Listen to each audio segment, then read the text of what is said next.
Özgədi ləzzəti, özgədi dadı, həyatın mənası yaxşılıqdadır.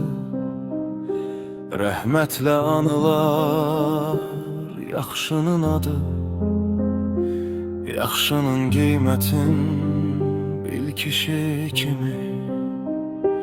Çalış yaxşılıq et, itməz əməyin, qiyamət günündə olar köməyin.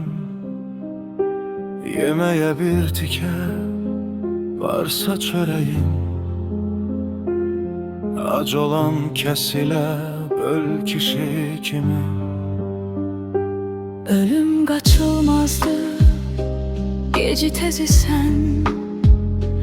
Bu fani dünyanı tərk edəcəksən. Üzü ahirətə yol gedəcəksən. Yaşa kişi kimi, öl kişi kimi.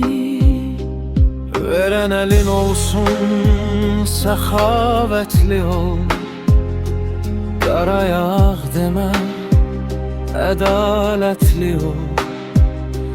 Eşit zülfü qarı, cəsarətli ol. Yad etsin qoy səni el kişi kimi.